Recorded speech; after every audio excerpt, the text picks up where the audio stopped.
Hello বন্ধুরা, আমি ভালো আছি, তোমরাও নিশ্চয়ই ভালো আছো। আজকে আমি একটা পান গাছের ভিডিও নিয়ে এসেছি। আমার এই গাছটা কিন্তু 8 ইঞ্চির টবে লাগানো রয়েছে।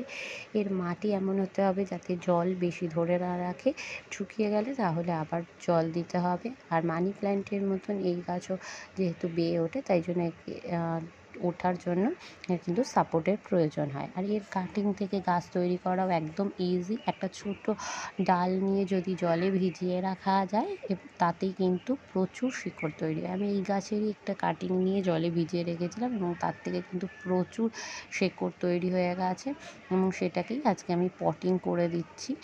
যেহেতু ডালটা ছোট, তো সেই জন্য আমি একটা ছোট টবে নিয়ে আস্তে আস্তে পাশ দিয়ে শিকড়টাকে শুধু একটু মাটির সাথে পুঁতে দিয়ে একটা ঠ্যাকনা দিয়ে দিচ্ছি। যেহেতু মানি প্ল্যান্টের মতন বেয়ে ওঠে, তাই একটা ঠ্যাকনা দিয়ে দিচ্ছি। কিছুদিনের মধ্যেই কিন্তু গাছটা বড় হয়ে যাবে। বেশি রোদ কিন্তু এই গাছ পছন্দ করে না, সেমি শেড এরিয়াতে রাখতে হয়, কারণ বেশি রোদে কিন্তু এর পাতাগুলো জ্বলে যায়। তাই যেখানে সকালের রোদটুকুনি এসে পড়বে এরকম জায়গায় রাখতে হয়। আমার এটা কিন্তু আমি বারান্দাতেই রেখেছি। তো দেখো তোমাদের কেমন লাগলো ভিডিওটা, তোমরা নিজেরাই কিন্তু নিজেদের ছাদ বাগানে এরকম একটা পান গাছ রাখতেই পারো। কেমন লাগলো ভিডিওটা সবাই কিন্তু জানাতে ভুলো না।